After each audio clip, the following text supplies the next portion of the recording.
Esa foto que ven ahí es una paciente con endometriosis y las lesiones típicas de endometriosis son estas. Esta es una imagen de la cara posterior del útero, donde se puede ver el fondo del saco de Douglas, los ligamentos superosacros izquierdo, derecho. Acá hay una pinza que está levantando la pared uterina posterior. Estas lesiones de color amarillo, rojo, blanco, estas son las lesiones de endometriosis. Entonces, de lo que vamos a hablar es de eso. ¿Qué es la endometriosis? Es una enfermedad crónica. Prácticamente acompaña a la mujer durante toda su vida reproductiva. ¿Y cómo se define? Es la presencia de tejido endometrial fuera de la cavidad uterina, cualquier otra localización, fuera de su localización habitual, que es el revestimiento del útero.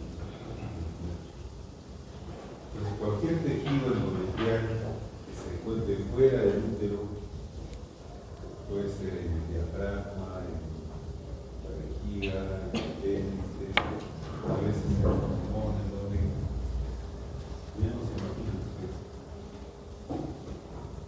Pero debe haber glándulas endometriales y estroma endometrial. Entonces se tiene que biopsiar la lesión, enviar el estudio patológico y el patólogo nos va a decir si se encuentra glándulas y estroma endometrial y eso es endometriosis. Cualquier localización ectópica.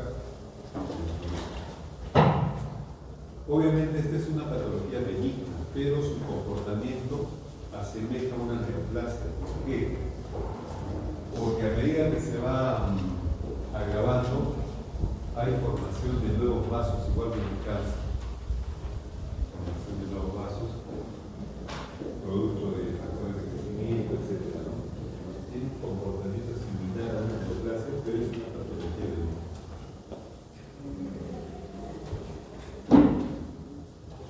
La incidencia y prevalencia.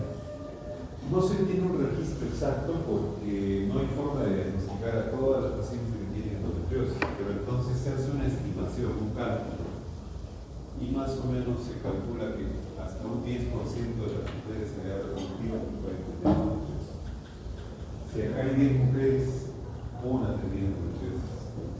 De 20 alumnas, 2 tendrían endometriosis, más o menos. Sin embargo, cuando se estudia ya una población seleccionada, por ejemplo, si tuviéramos un grupo de mujeres infértiles que están en estudio de fertilidad, la prevalencia puede llegar hasta 50%. Entonces, 10% en mujeres en edad reproductiva, en la población general, pero hasta 50% de mujeres que están en estudio de infertilidad y que se hacen una laparoscopía o que cursan con dolor pericultor. Es una patología bastante común. Hay un factor genético porque se ha visto que hasta 3 a 10 veces se presenta con mayor frecuencia en pacientes con familiares directos del primer grado. Es decir, si la madre tuvo endometriosis, puede haber una predisposición familiar para que la hija, la nieta tenga endometriosis.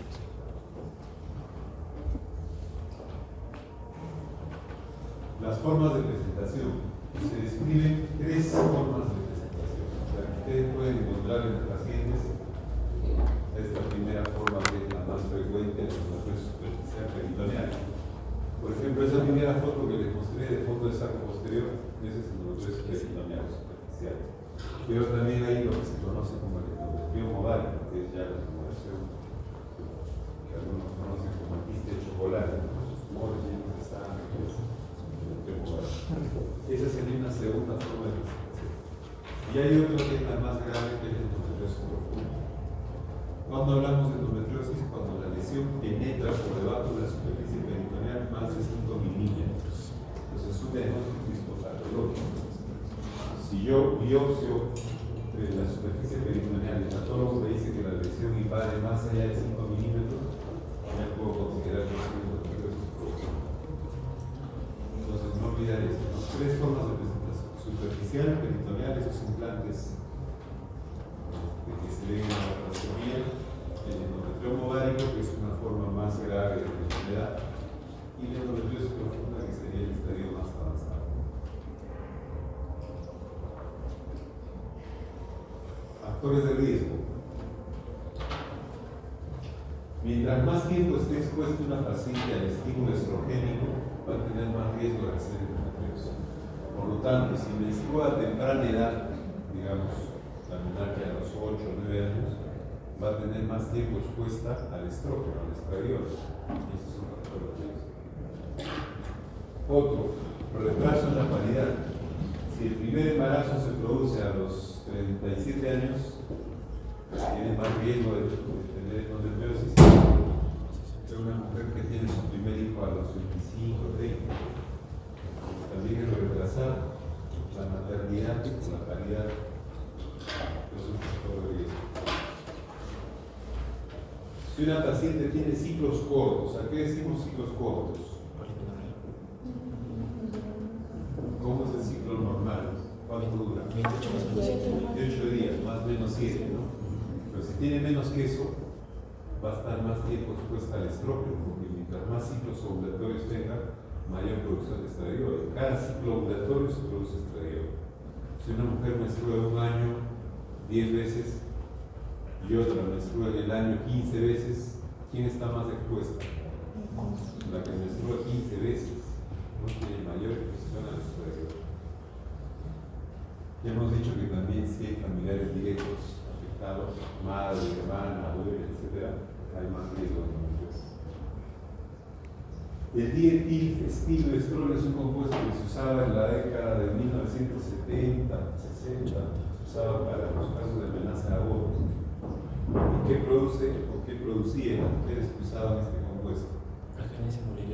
Alteraciones de los conductos de Müller, ¿no? Como obstrucción a la salida del flujo menstrual. Realmente ya no se comercializa este producto, entonces ya es muy raro ver mujeres que hayan tenido exposición al dietilestilbestrol. Pero si es una mujer mayor que tiene más de 40, 50 años, es probable que haya recibido este medicamento cuando es joven. Y también algunos mencionan que hay un riesgo por la raza, ¿no? Por el grupo étnico. ¿Quién es el más frecuente? Asiáticos. Raza blanca, caucásicas. Y en nuestra población habrá, ¿no? Sí hay endometriosis. Pero según la bibliografía, de menor frecuencia que la raza blanca.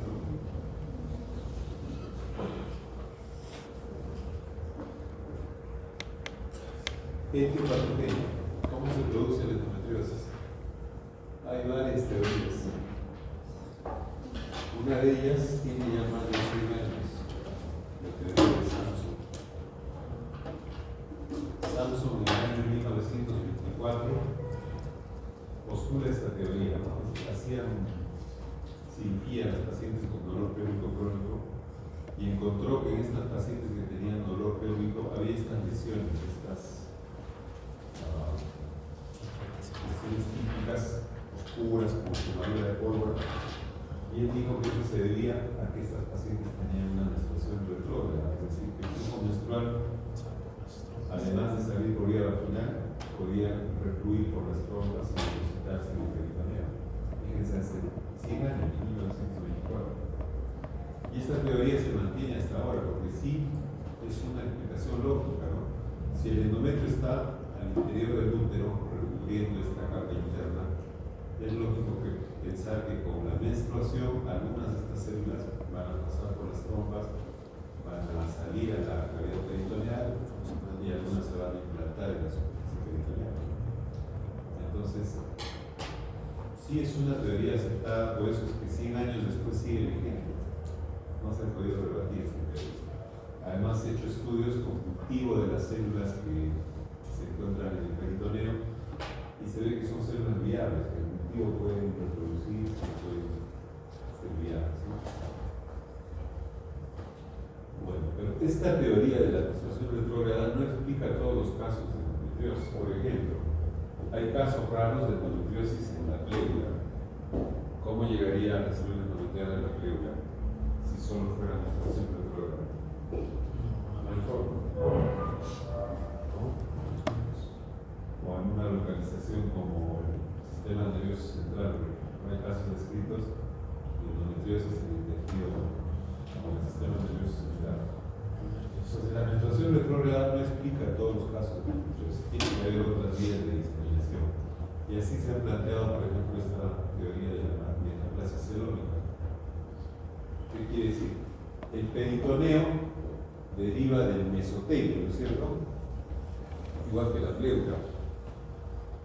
Y entonces esta teoría dice que las células mesoteliales sufrirían un cambio, una transformación que se llama metaplasia. Se transformarían en células endometriales a partir del mesotelio. Entonces esa sería una explicación de por qué algunas pacientes pueden tener endometriosis, por ejemplo en la pleura. Pero ¿qué pasa con las lesiones de endometriosis que, por ejemplo, se encuentran, vamos a decir, en algún lugar distante? Supongamos el sistema nervioso central. ¿Cómo llegaron hasta ahí las células endometriales? Pues algunos han planteado que también había una diseminación vascular, igual que en el cáncer, ¿no? Las células endometriales viajarían por el sistema linfático venoso y se implantarían a distancia. Y esta otra teoría embrionaria que dice que a partir de las células, los conductos de Müller,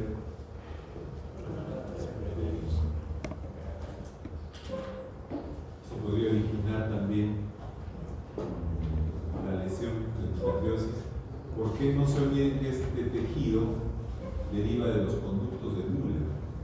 Y los conductos de Müller no solamente forman esta capa endometrial, sino también el tercio superior de la vagina. Y entonces esa sería la explicación, ¿no?, de cómo se puede encontrar células endometriales fuera del revestimiento normal endometrial. Bueno, algunos hablan también de las células madre que se transformarían. Ustedes saben que las células madre son totipotenciales, ¿cierto? Se pueden obtener células de cualquier tipo a partir de células. Pero en todos los casos no es suficiente que haya menstruación retrógrada o que las células endometriales tengan recorrido linfático o vascular. Tiene que haber factores del hueso de la paciente. Porque si imaginamos que la mayoría de mujeres tienen menstruación retrógrada, hay algunos estudios que dicen que hasta el 80% de mujeres pueden tener menstruación retrógrada. Pero ¿y por qué no todas hacen endometriosis? Pues hay un factor propio de cada paciente, un factor inmunológico. Si nosotros hiciéramos ecografía a varias mujeres en los días de la menstruación, vamos a encontrar líquido libre en el hombro sacro. Y ese líquido libre es sangrado menstrual. O sea que es normal o frecuente que haya reflujo menstrual por las trompas. Pero ¿por qué algunas hacen endometriosis y otras no? Tiene que haber una alteración del sistema inmune. Si el sistema inmune es competente, va a limpiar esas células endometriales y no va a aparecer la enfermedad. Si el sistema inmune es incompetente, las células endometriales que refluyen por las trompas se van a implantar en el peritoneo, van a crecer en el peritoneo y van a efectuar la lesión. Por lo tanto, no es simplemente que haya menstruación retrógrada o que pueda haber diseminación linfática o venosa. Tiene que haber condiciones de algunas pacientes para que se desarrollen enfermedades.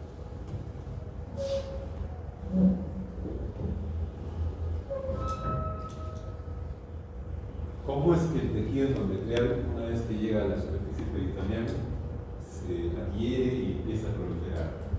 Se han descrito estos 5 pasos, ¿no? Primero tiene que haber una adhesión, es decir, la célula endometrial se adhiere a la superficie peritoneal.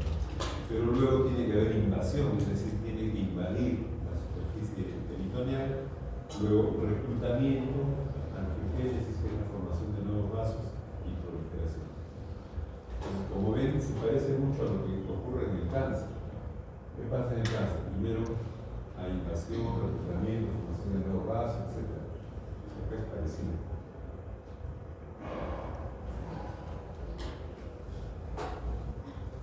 Se ha hecho una serie de estudios, ¿no?, a nivel experimental, y se ve que efectivamente en la sangre de el líquido peritoneal se encuentra hasta en el 90% de mujeres en los días de menstruación, es decir, que es frecuente la menstruación.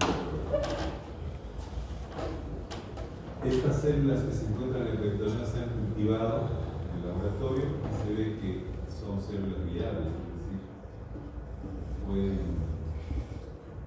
primero adherirse, luego invadir, etc.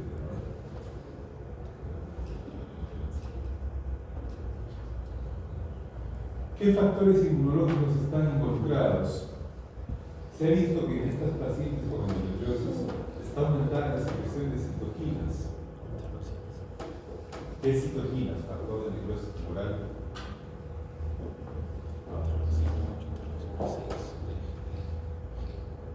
¿Qué hace el factor de necrosis tumoral? Facilita la implantación de las células tumorales en el peritoneo. Entonces, las mujeres con endometriosis tienen mayor cantidad de factor de necrosis tumoral y de otras interleuquinas. Pero ¿qué pasa con estas interleuquinas? No son competentes, es decir, si bien hay mayor cantidad de interleuquinas, estas no son competentes para controlar la invasión y evitar el progreso de la enfermedad. Se ha visto que hay una citotoxicidad disminuida de las células natural killer. ¿Cuál es el papel de las natural killer? ¿Qué hacen las células natural killer? ¿Qué pasa cuando invade el organismo un patógeno? Los activos del inmune, las natural killer van y fagocitan, ¿no? A la gente invasora. En este caso, la citotoxicidad de la natural killer está disminuida, pero no solo eso, también está disminuida la citotoxicidad de los linfocitos T. Y en contrario, hay un aumento del factor de crecimiento, en general de varios factores de crecimiento, porque para que haya proliferación de nuevos vasos tiene que haber factores de crecimiento. ¿Qué pasa con los macrófagos? Reducen la motilidad de los espermatozoides, es decir, el ambiente inmunológico, la pelvis, es de tipo inflamatorio. La pelvis de una mujer con endometriosis tiene aumento de citoquinas, tiene aumento de macrófagos. ¿Eso qué hace con los espermatozoides? Disminuye la movilidad de los espermatozoides, aumenta la fagocitosis de los espermatozoides y esto interfiere con los mecanismos de fertilización del óvulo. Entonces, estas pacientes, además de dolor por el proceso inflamatorio, también van a tener infertilidad, son mujeres que no embarazan fácilmente. Bueno, ¿en qué localizaciones podemos tener endometriosis? En todas, en cualquier parte del organismo, en lugares inimaginables. Entonces, hablamos de una endometriosis externa cuando el tejido endometrial está fuera del útero en cualquier localización. Y hay una forma que antes se llamaba endometriosis interna, que ahora se denomina adenomiosis. ¿Qué quiere decir? Que el tejido endometrial invade el miometrio. Entonces, adenomiosis es presencia de tejido endometrial, pero en el miometrio, en el músculo interior. Esto ya es ahora una nueva patología, ¿no? Que tiene otro mecanismo de acción, otra fisiopatología. Pero se los menciono para que vean que también podemos encontrar tejido endometrial en el miometrio. Y en general podemos encontrar tejido endometrial en el tracto digestivo, en la vía urinaria, en el tórax, en los pulmones, ya les conté que en la pleura, etc. En realidad en cualquier localización. Algunas veces encontramos endometriosis en una cicatriz de cesárea, por ejemplo, o en la cicatriz de una episiotomía, si la paciente tuvo parto vaginal. En realidad se puede encontrar en cualquier localización.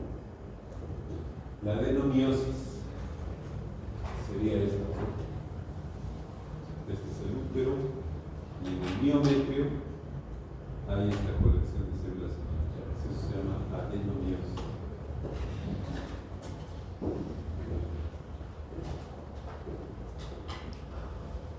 Cuadro clínico. ¿Cuál es el principal síntoma? El dolor.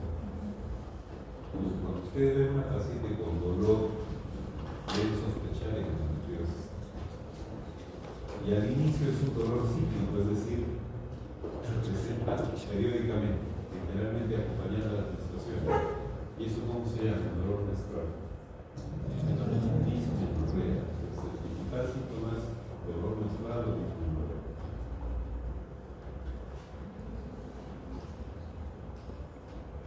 En algunos casos puede ser asintomática. Hasta un 20-25% no hay dolor, no hay manifestaciones clínicas. Pero cuando hay manifestaciones clínicas, el dolor es el síntoma cardinal, el principal síntoma, pero además puede haber dispareo. Dispareo es dolor con las relaciones sexuales. Y ya hemos dicho que esta paciente puede tener dificultad para concebir, es decir, una alteración de la función reproductiva.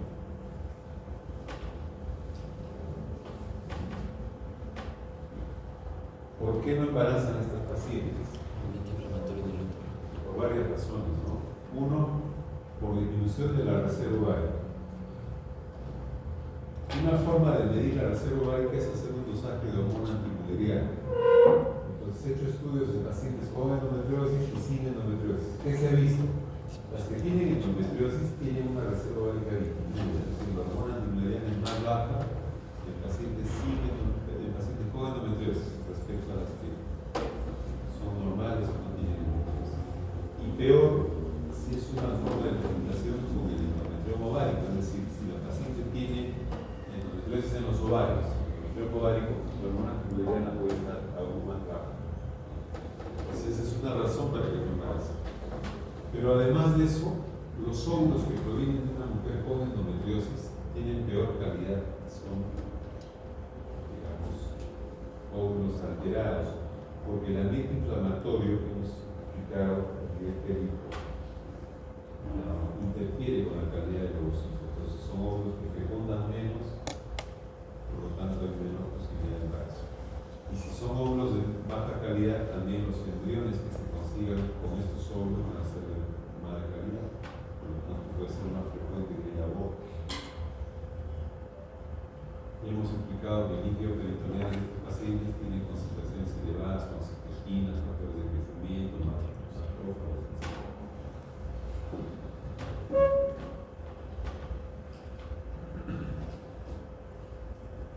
Bueno, entonces el síntoma cardinal, dolor menstrual, dismenorrea, pero también puede haber disquesia, es decir, dolor con la defecación.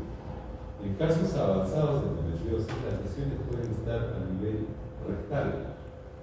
Entonces, si están, digamos,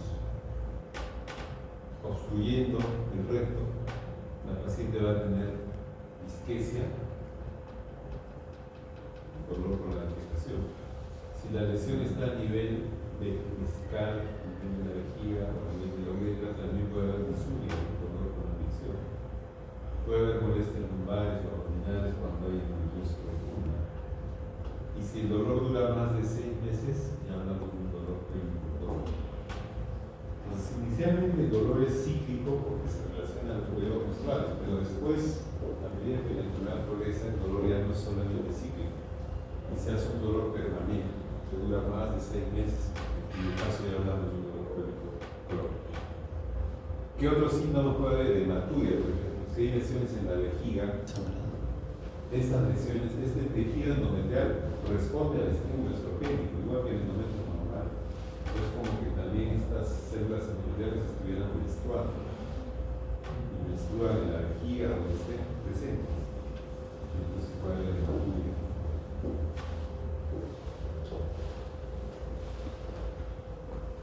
Puede haber fisura. Puede haber disnea cíclica si hay afectación de las células. ¿Cómo hacemos el examen físico de estos pacientes? Como en toda paciente que vamos a evaluar desde el punto de vista ginecológico, primero hacemos la inspección, la palpación, etc. En la inspección, ¿qué podríamos buscar?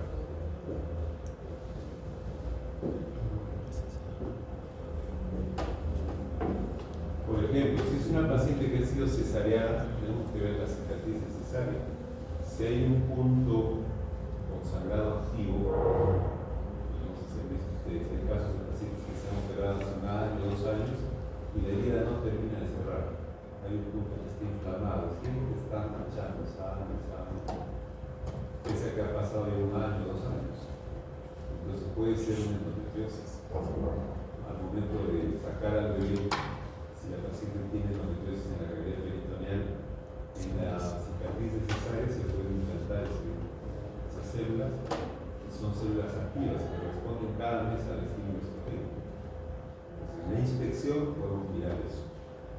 ¿Qué más podemos mirar? En las episorragias, cuando el paciente tiene parto vaginal, les hacen un corte que se llama episiotomía, y luego se sutura y en la sutura se llama episorragia. Entonces también, si el paciente tenía endometriosis y una célula endometrial o unas células se implantan en la zona de episorragia, también podemos encontrar a nivel vaginal tejido inflamatorio, sangrante, que es tipo de endometriosis. ¿Qué más? Cuando ponemos el espectro, si vamos a ver el fondo vaginal del cuello, podemos encontrar lesiones azuladas, medias moradas, que son típicas de endometriosis. Entonces, ya en la inspección, solo mirar a la paciente podemos diagnosticar la endometriosis. Si en la inspección no hay nada, pasamos con la palpación. ¿Y qué contamos en la palpación? Adherencias. Puede haber adherencias y las adherencias generan dolor. Entonces, el examen pélvico de estas pacientes genera dolor. Dolor a la movimentación del útero y de los ovarios. ¿Qué más? Si hay lesión de los ligamentos uterosacros, también vamos a encontrar sensibilidad aumentada o dolor, ¿no? Al palpar los uterosacros.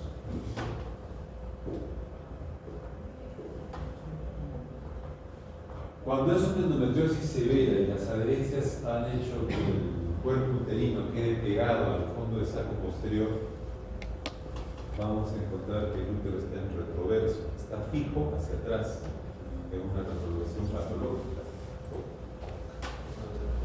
Normalmente, o la mayoría de veces, el útero está en una posición neutra o en anteversión, hacia adelante. En casos de endometriosis severa, puede haber una retroversión ya no fisiológica, sino patológica. ¿Por qué? Porque las adherencias hacen que la pared posterior del útero se pegue al cuerpo, obliterando el fondo del saco de útero. Entonces, si yo encuentro un útero fijo, retrovertido hacia atrás, que no se puede desplazar y que genera dolor, puede ser una endometriosis severa. Normalmente el examen pélvico no debe despertar dolor, y el útero debe ser móvil, yo lo puedo mover a la derecha, a la izquierda, adelante, atrás. Cuando está fijo, es que hay adherencias. Puede ser.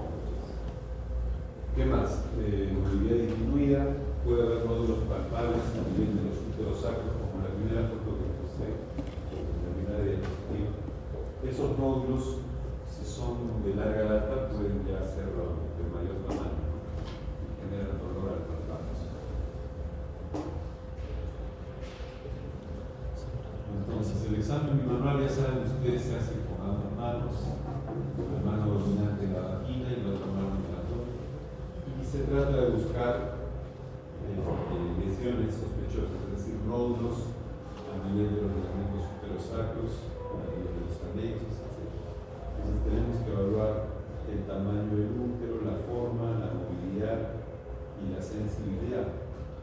Luego los ligamentos uterosacros, que normalmente no deben generar dolor, pero en estos casos entonces sí duele. Y finalmente pasamos a los anexos, a los ovarios, ¿no? Si hay endometrioma ovárico, vamos a palpar ya la tumoración del ovario. Y esas tumoraciones son dolorosas.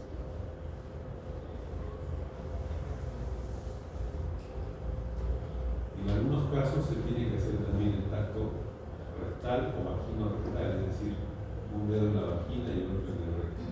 Sobre todo cuando sospechamos que hay lesiones en el tabique recto vaginal. De esta zona, acá fíjense, este es el útero, la pared anterior, la pared posterior y acá está el recto. Esta zona entre el útero y el recto se llama el tabique recto vaginal. Y en endometriosis profunda las lesiones se asientan en esta zona, entre el útero y el recto. Entonces la forma de palpar estas lesiones es con un tacto vagino-rectal. Son lesiones también dolorosas.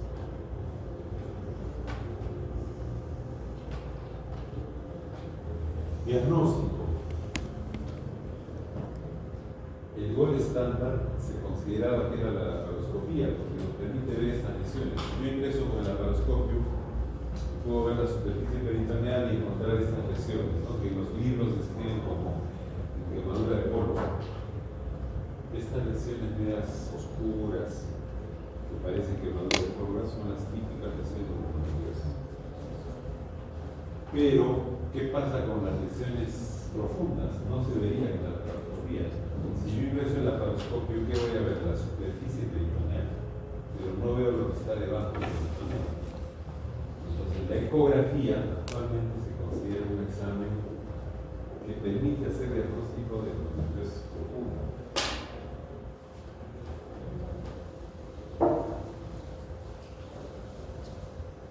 Hemos hablado del cuadro clínico, dolor, dismenorrea, dispareunia, etc. El diagnóstico diferencial. ¿Con qué entidades hacemos el diagnóstico diferencial? Con todas las que producen dolor por debajo del ombligo. Todos los cuadros que cursan con dolor abdominal bajo por debajo del ombligo entran en el diagnóstico diferencial. Entonces, hablamos de dismenorrea primaria, la adenomiosis también produce dolor, el síndrome intestino irritable, enfermedad inflamatoria intestinal, inclusive la constipación crónica, el estreñimiento también entra en el diagnóstico diferencial. En general, todas las patologías que cursan con dolor pélvico, pues debemos hacer el diagnóstico diferencial con toda esa lista de patologías ginecológicas y no ginecológicas. A ver, algunas consideraciones, ¿no? Por ejemplo, los fibromas o los fibroides, miomas, típicamente causan síntomas de compresión, sobre todo cuando el tamaño del mioma es muy grande. Y en la ecografía que vamos a ver, la imagen típica del mioma, con sombra acústica, etc.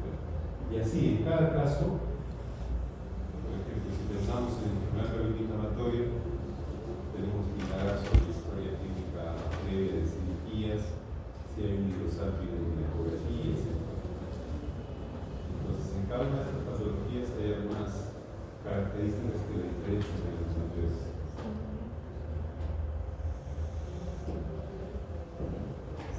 El diagnóstico por imágenes principalmente se basa en el uso de la ecografía. En algunos casos se puede hacer resonancia o tomografía, pero la ecografía detecta la mayoría de lesiones endometriosas. Solo en casos raros se requiere hacer, además de ecografía, resonancia. La imagen típica del endometrioma ovárico es esta, ¿no? Es una imagen de una tumulación anexial con contenido denso, con imágenes de vidrios revelados en los libros. Eso es un endometrioma del ovario. Y se mira así porque el contenido es sangre, no es un quiste simple con contenido acuoso, líquido, es sangre. Entonces vamos a ver ese contenido denso. Y la ecografía es suficiente para indicar eso.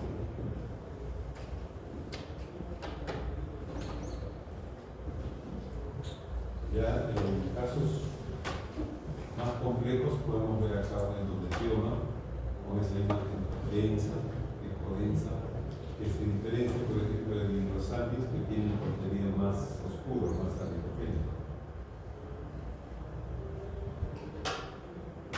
Acá en la vejiga, un contenido de orina que es más alicogénico, ¿no? Acá se ve todo negro. Este es el útero, y este espacio que divide el útero de la vejiga, donde están las flechitas, esta es una zona donde suele haber lesiones de endometriosis, como en este caso. Este tejido inflamatorio es sospechoso de endometriosis. Y el fondo está anterior, ¿no? Donde está el útero y el corazón de la vejiga. Desde el punto de vista ecográfico debemos hacer diagnóstico diferencial con el quiste hemorrágico, con el cuerpo lúteo, con abscesos pélvicos, con los teratomas, etc. Cada una de estas patologías tiene una característica ecográfica distinta. El endometrioma es la imagen típica que nos mostré hace un rato. Ya los ecografistas más experimentados buscan lesiones pues, que normalmente pasan desapercibidas, ¿no? Por ejemplo acá, en esta zona de la flecha, esta es una foto del libro, ¿no? Dice, arriba el colon se mueve normal, en esta foto superior de arriba. Y abajo, en B, el nódulo endometriósico, que sería el donde está la flecha blanca, queda englobado en el espesor de la muscularis del colon. Esto ya es un poco avanzado, ¿no? Para ecografistas experimentados. Arriba entonces el colon normal y acá el colon, con la muscularis del colon, esta lesión que ya es endometriosis. Entonces actualmente la ecografía permite diagnósticos precisos, sobre todo casos de endometriosis profunda, que cada uno laparoscopía hasta podría pasar desapercibidas. La ecografía es la principal herramienta de diagnóstico actualmente. Igual acá, ¿no? Dice en A, arriba, ligamento uterosacro normal. Dice que es una banda uniforme, este sería el ligamento uterosacro normal, arriba.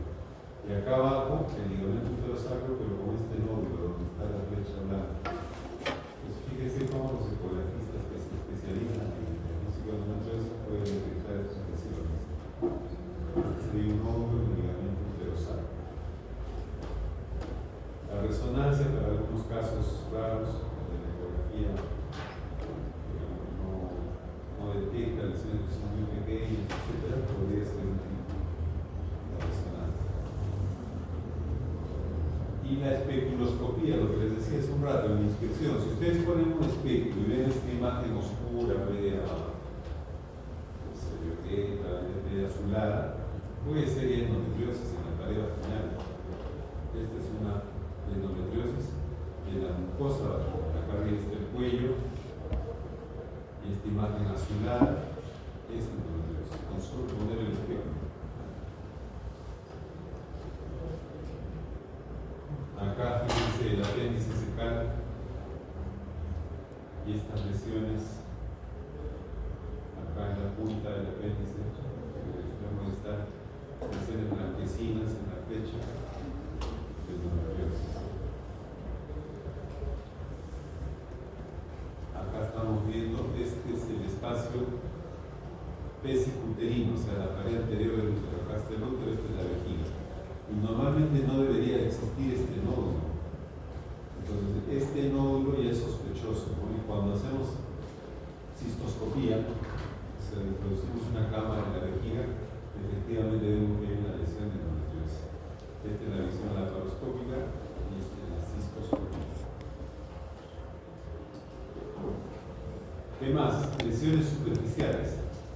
Esto es endometriosis, esto es endometriosis superficial, ¿no? Estas lesiones acá medio blancas, acá quemadura de pólvora, etc.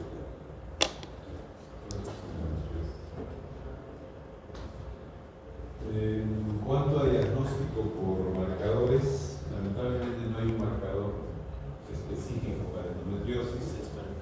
Se puede usar el CA125, pero es muy inespecífico porque se eleva en diversas patologías. Cáncer de ovario, el embarazo temprano, adenomatosis, en general cualquier patología que afecte la superficie peritoneal. Es inespecífico. No sirve para el diagnóstico de endometriosis. Podría ser útil para el seguimiento, porque si yo tengo un endometrioma del ovario y el CA125 está muy elevado, lo que se esperaría es que luego de sacar el endometrioma, el CA125 disminuya. Importante para el seguimiento, pero no para el diagnóstico. Por lo tanto, el diagnóstico final debe ser con laparoscopía y una biopsia dirigida. Es decir, tenemos que tomar muestra de la lesión, emplear patología, y el patólogo nos tiene que confirmar que efectivamente en esa muestra hay tejido endometrial, glándulas endometriales. Pero para ir a la laparoscopía yo tengo que tener un diagnóstico ecográfico, es decir, no puedo ir a operar y ver qué me encuentro. Yo tengo que hacer primero la ecografía y saber si hay lesión en el cuerpo peritoneo, alrededor del uréter, etc. ¿no? Y ya la laparoscopía se hace dirigida, sabiendo dónde está la lesión. Y esa localización de la lesión me va a dar la ecografía. Entonces, para el diagnóstico es una combinación de ecografía que nos da la localización de la lesión y la laparoscopía nos permite diagnosticar la lesión, confirmar la lesión.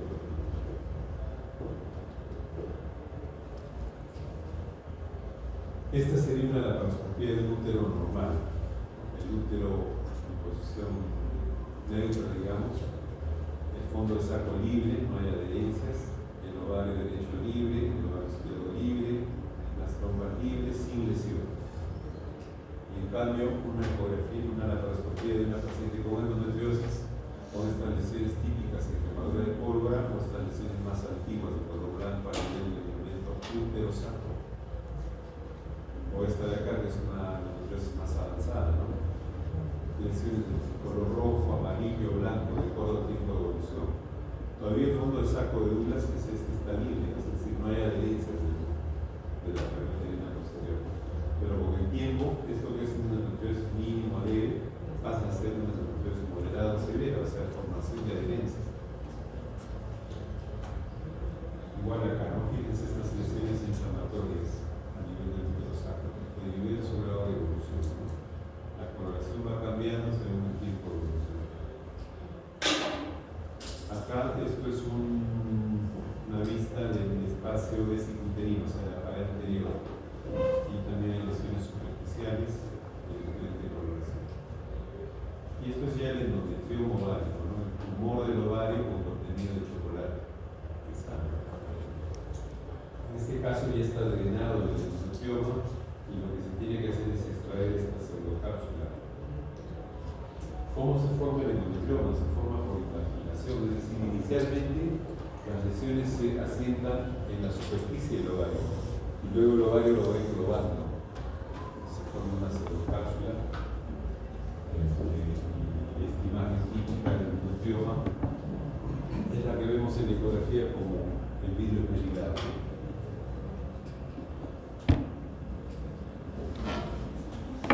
Más imágenes de endometriosis superficial en este caso.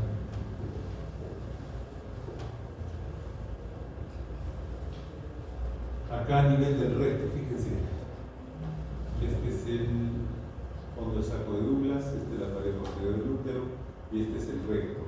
Donde está la flecha es la presencia de un nódulo de endometriosis que está causando obstrucción de la luz rectal. Esta paciente ya cursa con disquesia y hematoquesia, prueba sangrado rectal. Y a veces constriñe tanto la luz del recto que tienen que hacer resección intestinal. Un caso de endometriosis severo. Esto es lo que se llama el kiss ovario, es decir, los ovarios que se están besando. Los ovarios que vimos en una ecografía normal están a ambos lados del útero, en este caso están adheridos a la pared posterior y entre sí están pegados el ovario derecho con el izquierdo y ambos pegados a la pared posterior del útero. Esto ya es una endometriosis severa, como obliteración del fondo del saco de Douglas, ¿no? Acá ya no se ve el Douglas obliterado. Y ecográficamente lo veríamos acá, un ovario agrandado al lado del otro, kissing ovaries, ¿no? Es decir, los ovarios que se están besando.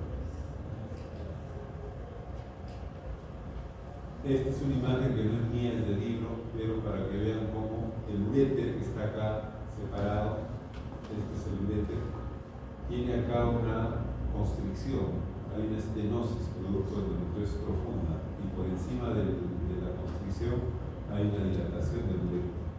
Pues también produce hidronefosis, insuficiencia renal. Y para llegar a esto tienen que ingresar al cuerpo peritoneal, esto es ya endometriosis profunda.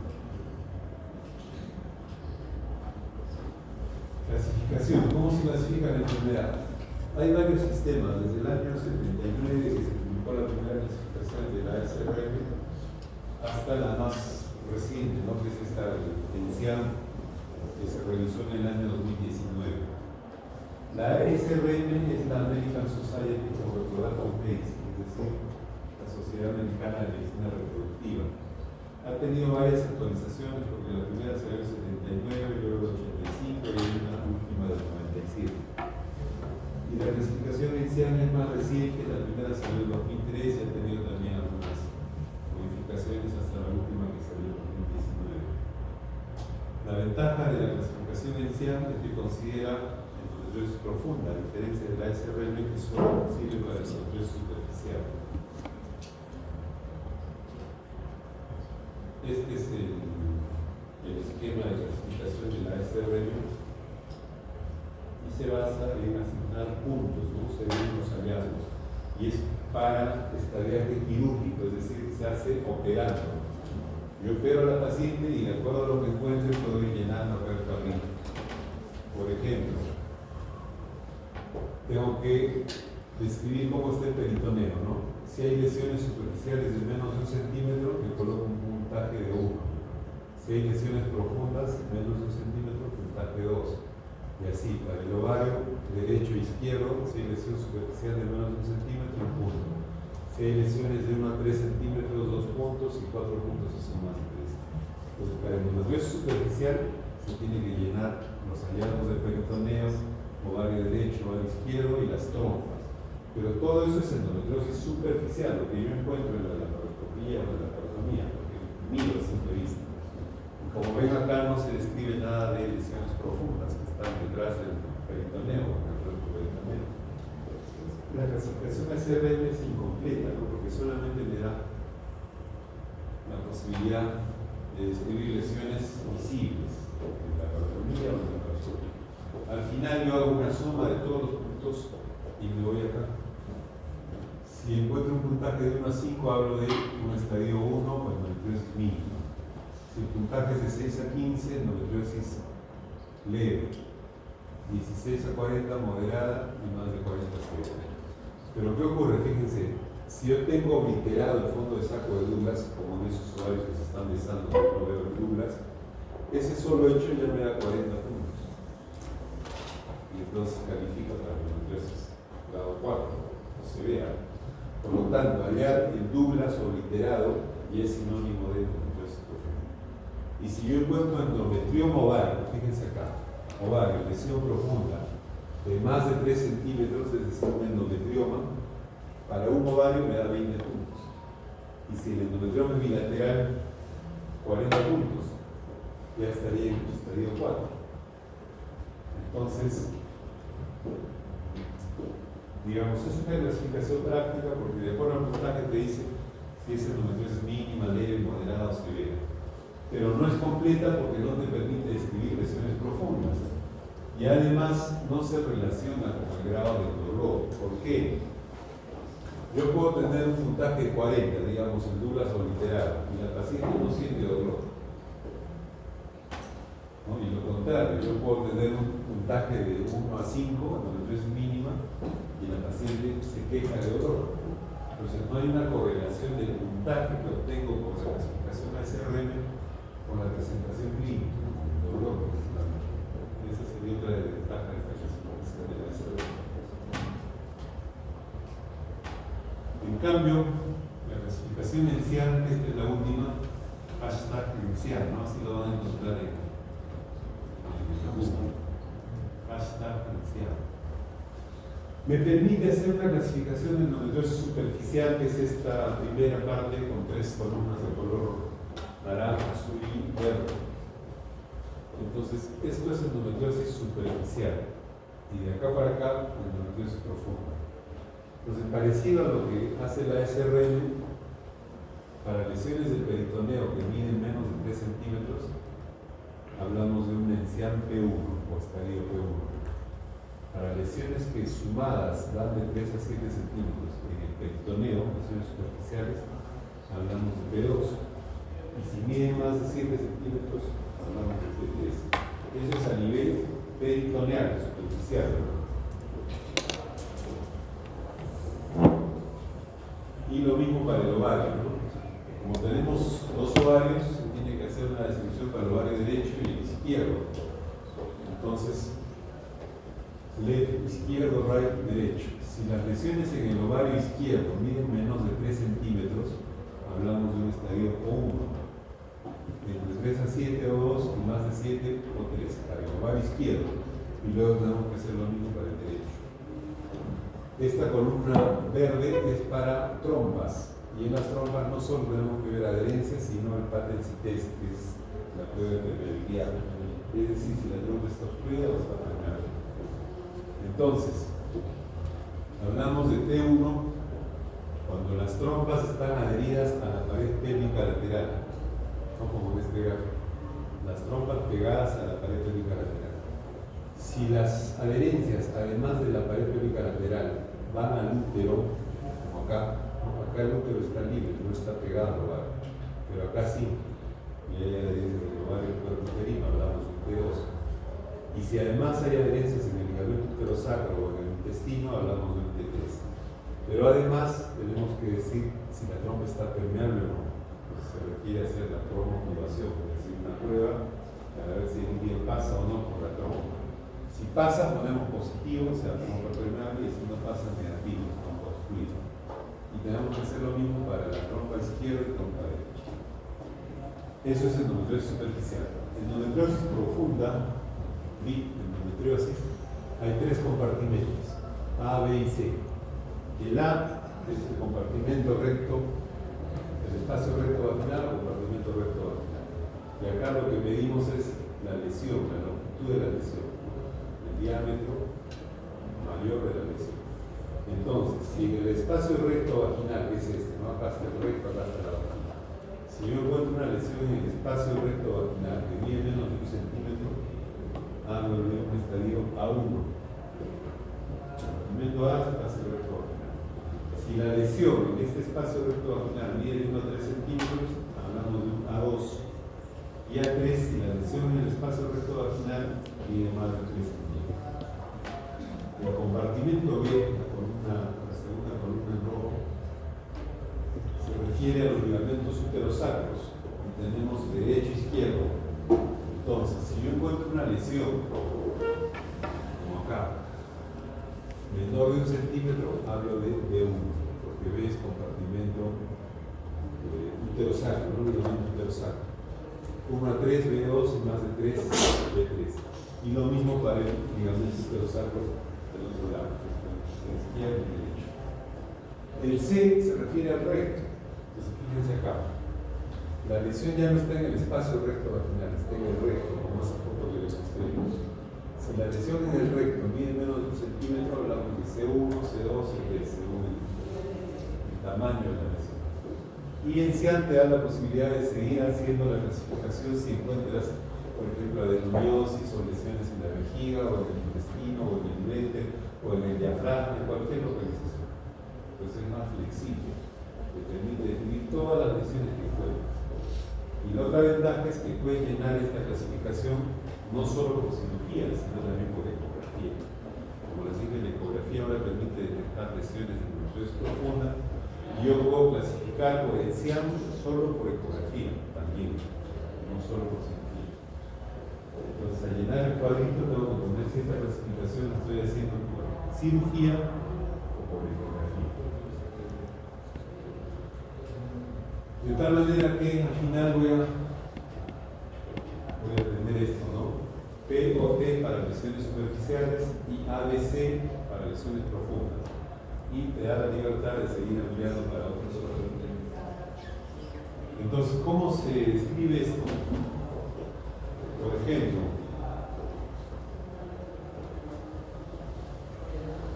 ¿qué quiere decir esto? P1. Que en el peritoneo la suma de las lesiones menos de 3 centímetros. ¿Qué quiere decir esto? Ovario. Izquierdo, derecho. El izquierdo está normal, 0.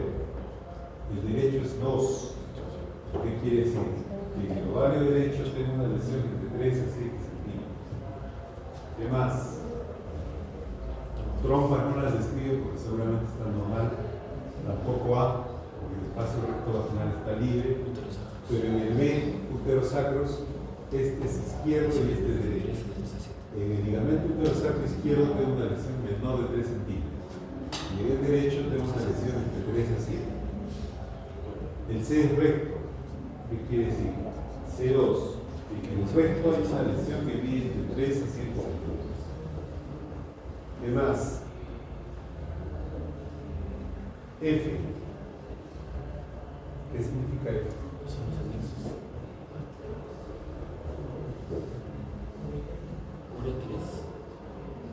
F, bladder.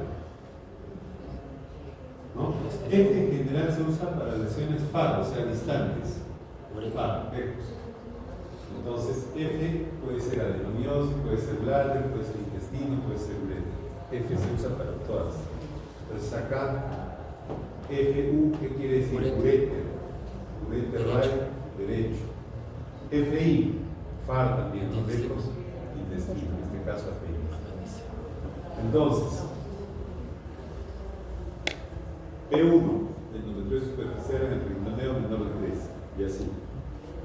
Entonces, este sistema de clasificación es más práctico. Acá otro ejemplo, ¿no? Primero, tienen que decir si es por ecografía o es quirúrgica. Surgical. Acá, P1. Peritoneal de 3 centímetros.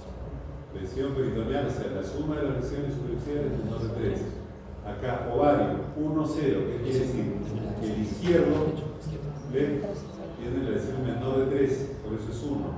Y el derecho no hay patología, por eso es 0. ¿Se acuerdan? Trompas. La trompa izquierda siempre el lado izquierdo va primero. Acá. Trompa izquierda 3, o sea que tiene adherencias a la pared pélvica, al útero y al útero sacro. Y negativo, o sea, la trompa izquierda está bloqueada, no hay pasaje del contraste. O sea, el patency es negativo. Y para la trompa derecha, normal, sin lesiones. Y positivo, o sea, patency es positivo, la trompa está permeable. ¿Qué más? Compartimento. ¿Ve qué es? Sapropterinos. Ligamentos sapropterinos. Ligamentos uterosacros. Izquierdo, derecho. Dos izquierdos, o sea que hay una lesión en el uterosacro izquierdo que mide entre 3 a 7 milímetros. El derecho está normal. Y el CX recto dice no accesible. CX quiere decir que no es accesible, no lo veo. Está obliterado seguramente. Y F de diafragma, que es una localización distante, por ejemplo, diafragma. Y así, ¿no? Probablemente en el examen que den ustedes les tomen una de estas preguntas para que ustedes digan qué tipo de lesión es solamente con señalar P1, P2, etc. Tienen que aprender ese código. Está fácil, ¿no? Está fácil. Bueno, hay este otro sistema de la AAGL, que es la Asociación Americana de Laparoscopistas Ginecológicos, que se parece un poco a la de la SRM, porque hay que llenar los puntos y de acuerdo al puntaje obtenido se clasifica en 3 estadios, ¿no? Hasta 4. Estadio 1, 2, 3. Si tiene menos de 8 puntos, 9 a 15, estadio 2, 16 a 21, estadio 3 y más de 21, estadio 4. No se usa mucho, el más difundido es el ENCIAN, pero para que sepan, en 2021 la AAGL sacó esta otra clasificación. Bueno, ¿y el tratamiento cómo se hace? Hay dos formas, ¿no? El tratamiento médico quirúrgico. El tratamiento médico inicialmente es el de elección. ¿Y cómo se hace? Con antiinflamatorios no esteroideos. El tratamiento de primera línea, AINES. Y en los AINES pueden usar todo lo que quieran. Ibuprofeno, metacina, ácido fenámico, todos los AINES. Si no hay respuesta al tratamiento con AINES, se puede asociar al tratamiento hormonal. El tratamiento hormonal puede ser con anticonceptivos orales, que son estrógenos progestágenos. Puede ser con solo progestágeno, puede ser con danazol, puede ser con progestágeno y amoprogestágeno, puede ser con análogos de GnRH, un liberador de levonorgestrel y más recientemente inhibidores de aromatasa, letrozol, anastrozol. ¿Por qué los inhibidores de aromatasa? Para evitar la conversión de androstenediol en estrón y como han visto, esta es una enfermedad estrógeno dependiente. Entonces, todo lo que disminuye el estrógeno puede aliviar los síntomas, calmar el dolor y puede evitar la progresión de la enfermedad. Entonces, el inhibidor de aromatasa, ¿qué hace? Impide la conversión de andrógeno a estrógeno. Por lo tanto, puede disminuir el dolor. Lo mismo con los análogos de GnRH.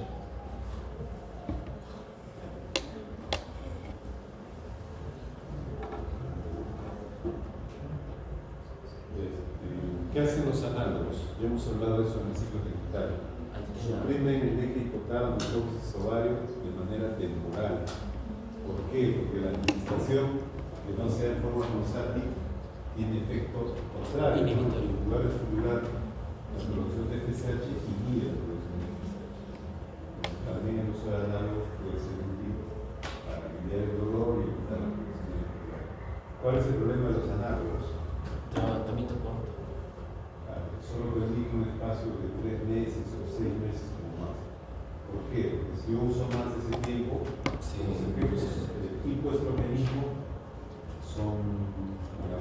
valores y el beneficio que se puede obtener, porque hay disminución de la densidad mineral ósea, riesgo de osteoporosis. Bueno, entonces todas estas posibilidades para tratamiento médico, y si eso no funciona, tratamiento quirúrgico, ¿no? Bueno, los aires ya les dicen que todo lo que quieran no tiene efectos colaterales, algunos sí, no tiene efectos en la prevención de enfermedad, y se puede usar solo o asociado con el tratamiento hormonal. El tratamiento hormonal de inyección, los anticonceptivos orales combinados, pero también se puede usar solo por estágenos, agonistas de GnRH y antagonistas de GnRH. Todavía en el país no tenemos antagonistas, pero en Europa ya se comercializan antagonistas para uso por vía oral. Esa puede ser una alternativa de cada unos años, ¿no? ¿Cómo actúa el DIU de progesterona? Se puede colocar también el DIU de progesterona, que es un progestágeno. Y en general los progestágenos van a tener un efecto antiestrogénico, de oposición al estrógeno, y se puede usar hasta por 5 años. Los agonistas, ¿qué hacen? Ya hemos dicho, disminuyen el FSH, ya se inducen un estado de hipoestrogenia, solamente que no se puede usar más allá de 3 a 6 meses. Y a veces se tiene que hacer la terapia más baja, es decir, darle estrógeno también, concomitantemente con el análogo.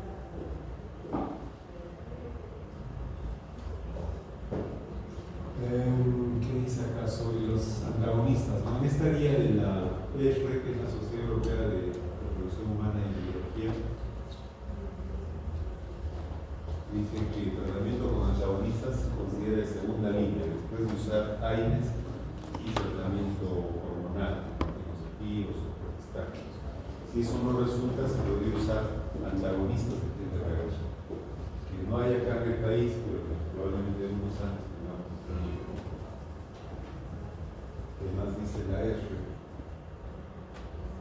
El letrozol y anastrozol, que son inhibidores de aromatasa, son una buena opción porque inhiben la conversión de andrógeno a estrógeno, y con eso los inhiben los síntomas asociados a la enfermedad. Bueno, y acá un esquema de cómo actúan, ¿no?, los diferentes fármacos. Por ejemplo,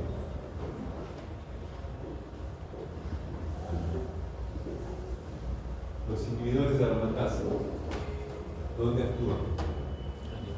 Inhibiendo la conversión de andrógeno a estradiol, y así, ¿no?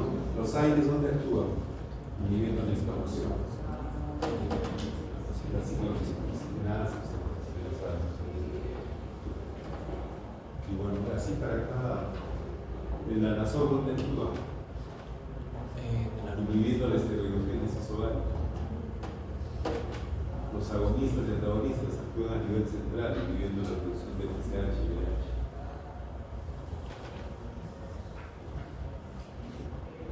Y bueno, el tratamiento quirúrgico se reserva para pacientes que no responden al tratamiento médico, ¿no? Hay casos de endometriosis severa que no responden a ningún tipo de tratamiento médico y solamente daría la opción de la cirugía. Y la cirugía puede implicar esas cirugías tan complejas como han visto para sacar el recto, hacer la sección intestinal, etc., ¿no?, hasta llegar a una histerectomía en algunos casos.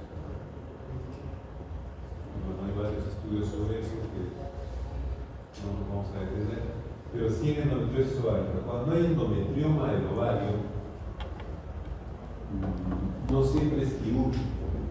¿Por qué? Porque los beneficios o los riesgos pueden ser mayores al beneficio que se obtenga.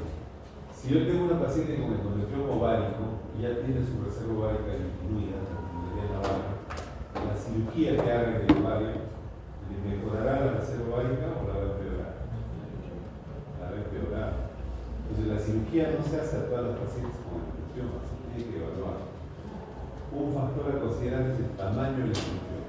Un endometrioma de 1 centímetro, 2 centímetros, 3 centímetros, mejor no tocar. Por encima de 4 centímetros, si el dolor es persistente y no se da tratamiento médico, se puede operar. pero quien opera tiene que tener cuidado de no lesionar el tejido ovárico sano, porque si yo por sacar el endometrioma me llevo parte del ovario sano, estoy perjudicando a la paciente en lugar de beneficiar. Porque la cirugía no es una indicación abierta, solo en casos seleccionados. Y por un cirujano experto que sepa sacar la pseudocápsula sin dañar el tejido ovárico sano. Porque ¿qué pasa? Cuando se compara pacientes con endometriosis, con endometrioma, y se les toma una antimuleriana antes de la cirugía y después de la cirugía, ¿qué se ve?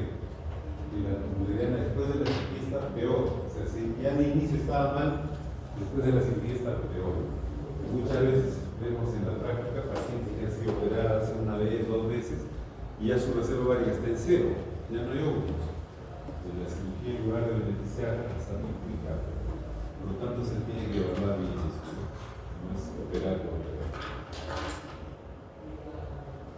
Y la histerectomía sería para pacientes que no quieren tener hijos, porque lamentablemente esta es una enfermedad de mujeres en edad reproductiva que quieren tener hijos que tienen infertilidad. Pero la histerectomía, si bien es una opción, no es para todas. No le podemos sacar el útero y los ovarios a una mujer que no tiene hijos, que quiere tener hijos. Bueno, creo que eso es todo.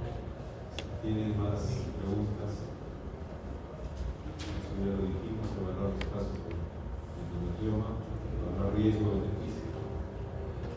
En cuanto a fertilidad o mejorar las posibilidades de embarazo, ni el tratamiento médico ni la cirugía mejoran la fertilidad. Es decir, una paciente que recibe anticonceptivos o progestágenos o análogos, ¿se embarazará o no? No, pues, el tratamiento hormonal más bien va a retrasar el embarazo. Entonces, el tratamiento hormonal es para el dolor, no es para mejorar la fertilidad. Los pacientes con endometriosis que están en tratamiento médico no se van a embarazar cuando están recibiendo el tratamiento médico. Pueden tener alivio del dolor, pero no van a mejorar la fertilidad.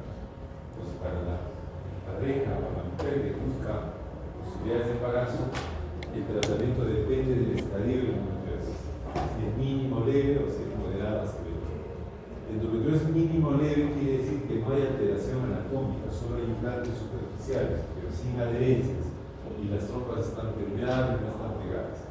En ese caso podría ser útil la inseminación intrauterina.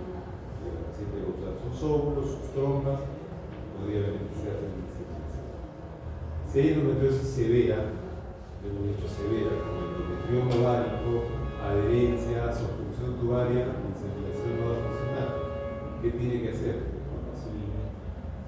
Entonces, para mejorar la fertilidad no hay tratamiento médico. El tratamiento quirúrgico es controversial, ¿no? Algunos dicen que podría mejorar un poco en casos de endometriosis mínimo o leve, pero en endometriosis severa, moderada y severa, como endometrioma ovárico bilateral, con alteración de Douglas, compromiso de las trompas, no hay nada más que recomendación. Bueno, creo que eso es todo. Si tienen alguna pregunta, podemos responder ahora. ¿Sí? Causa de lesiones irreversibles. Puede tratarse o recuperarse. Generalmente recibido, o sea, uno opera un endometrioma y a los meses se vuelve a llenar de tejido endometrial. Entonces la cirugía no es curativa, ¿no? Es paliativa, que puede aliviar temporalmente el dolor, pero el endometrioma se va a volver a formar y la reserva ovárica va a disminuir con cada cirugía. Por eso al inicio les dije que esta es una enfermedad crónica.